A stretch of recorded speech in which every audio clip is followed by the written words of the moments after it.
Hello CUET aspirants, we are here with another session, a very enthralling session regarding English preparation for CUET exam. आज हम आपको बहुत detail में सारा syllabus समझाने वाले हैं, अब आपको कहीं और जाने की ज़रूरत नहीं है। पहला टॉपिक जो हमारे CUET में बहुत अच्छे से पूछा जाता है वो है रीडिंग कॉम्प्रिहेंशन। जो रीडिंग कॉम्प्रिहेंशन है इसके कई सारे पार्ट्स होते हैं। Reading comprehension, verbal ability, rearranging the parts, choosing the correct word, ये सारे अलग अलग टॉपिक्स हैं। आइए इनकी चर्चा बहुत डिटेल में करते हैं। तो रीडिंग कॉम्प्रिहेंशन ये सबसे बड़ा दुश्मन है ज़्यादातर बच्चों का, और इनएविटेबली माने कि हर CUET एग्जाम में रीडिंग कॉम्प्रिहेंशन आता ही आता है। बहुत ही लकी बच्चे होंगे जिनके स्लॉट में ये ना आए, वैसे हर एग्जाम में आता है। यहाँ पर कई प्रकार के रीडिंग कॉम्प्रिहेंशन होते हैं, लिटरेरी, एनालिटिकल, फैक्चुअल, नरेटिव और क्रिटिकल। वैसे अगर आप CUET का सिलेबस देखेंगे तो उसमें सिर्फ 3 ही प्रकार के दिए हैं, पर मुझे पता है कि पैसेजेस लगभग 100 से 150 प्रकार के होते हैं, और यही चीज़ें हैं जो सबसे ज़्यादा इंपॉर्टेंट है तैयारी के लिए। आज आप कहीं भी जाएंगे, सिलेबस आपको 1 सेकंड में मिल जाएगा, लेकिन सिलेबस के अंदर की बात उसके लिए हम हैं, ठीक है। So the points which are very important, the points which are extremely important for reading comprehension are that एक बार पैसेज आपने पढ़ लिया तो एक स्किल होती है जिसको हम कहते हैं माइंड मैपिंग। क्या बोलते हैं? Mind mapping. माइंड मैपिंग एक ऐसी स्किल होती है जिससे आप फटाफट पूरा पैसेज रिवाइज कर सकते हैं। मैं क्लास में बच्चों को इसके द्वारा कितने बच्चों को ट्रेन कर चुकी हूँ, और ये बहुत इंपॉर्टेंट स्किल है आपके CUET एग्जाम के लिए। Second topic, verbal ability. Another, इसका बच्चे खौफ खाते हैं वर्बल एबिलिटी का, क्योंकि इतने सारे शब्द हैं इंग्लिश में, sanctimonious, hypocritical, sanguine, oh my god, इतने शब्द हैं कि बच्चा ड्राउन हो जाएगा। तो वर्बल एबिलिटी कैसे पढ़ी जानी चाहिए, इसका सबसे बड़ी चीज़ है यूसेज। जितना आप शब्दों का इस्तेमाल करेंगे अपनी डेली लैंग्वेज में, आप आके जब पढ़ेंगे हमारे साथ या जहाँ कहीं से भी आप हमें देख रहे हैं, आप खुद रियलाइज करेंगे कि विद इन 1 वीडियो आपकी वोकैबुलरी कहाँ से कहाँ पहुँच गई। You will be getting what? You will be getting the gift of the gab. You will all become eloquent speakers. आप बोलना शुरू करेंगे तो लोग कहेंगे अरे क्या इसने CUET की तैयारी शुरू कर दी है। So verbal ability is something which is very important. Keywords, etymology which is the study of origin of words, शब्द कहाँ से आए, कैसे इस्तेमाल होते हैं, ये सारा कुछ आपको वर्बल एबिलिटी में बताया जाएगा। तीसरा है rearranging the parts of a sentence.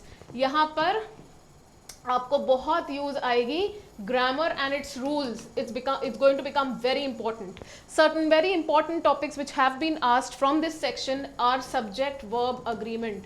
इससे कई बार सवाल पूछा जा चुका है CUET में, और मैं आपको बता दूं कि रीडिंग कॉम्प्रिहेंशन के हर साल 7 to 10 मार्क्स के आते हैं questions.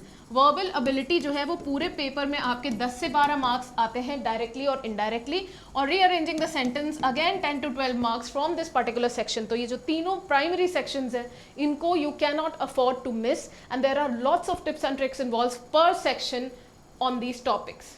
Moving on to the next part which is choosing the correct word. ये पार्ट भी कहीं ना कहीं आपकी वर्बल एबिलिटी से ही रिलेटेड है, मगर इसमें आता है आपका एक और टॉपिक, ये आपको CUET नहीं बताएगा।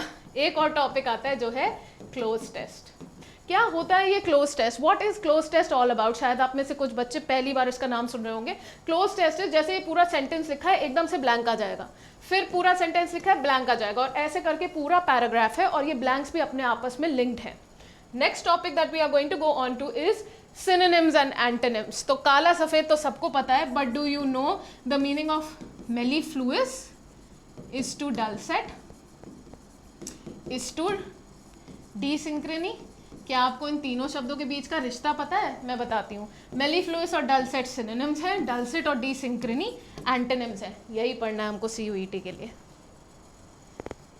vocabulary, तो सारी बात आके यहाँ पे ख़त्म करते हैं। हम शुरू किया था हमने रीडिंग कॉम्प्रिहेंशन से, और वोकैबुलरी बहुत बहुत इंपॉर्टेंट सेक्शन है, probably the most important section of CUET in terms of English. And again, घर बैठ के वोकैबुलरी को कैसे इम्प्रूव कर सकते हैं, एक शब्द के 10 अलग नाम हम आपको कैसे समझा सकते हैं। फॉर एग्जाम्पल, एक शब्द है इंग्लिश में बनाल, इसको बेनल भी बोलते हैं, बट बेनल गलत प्रोनाउंसिएशन है, बनाल इज द करेक्ट प्रोनाउंसिएशन। और इसका मतलब क्या होता है? वो चीज़ जो सबके लिए बहुत आम हो, जिसमें कोई नई बात ना हो, something which is not original, something which is very commonplace, mundane, something which has lost its lustre, that is lack lustre.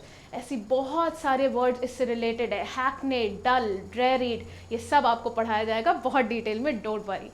Next section तो अब कोई है नहीं, इसलिए अब हम वीडियो को यहीं ख़त्म करते हैं। And I hope you have understood कि सिलेबस जो है CUET का बहुत वास्ट है, लेकिन एक्सपीरियंस टीचर्स नो कि वही सेक्शंस में से उसी पार्ट में ज़्यादातर क्वेश्चंस फ्रेम होते हैं। और लाइक आई सेड, हर बच्चे का पेपर डिफरेंट आएगा, हर बच्चे का स्लॉट फ़र्क होगा, तो हमें सारे सेक्शंस को अच्छे से नुआंस्ड तरीके से तैयारी करनी होगी। Thank you so much.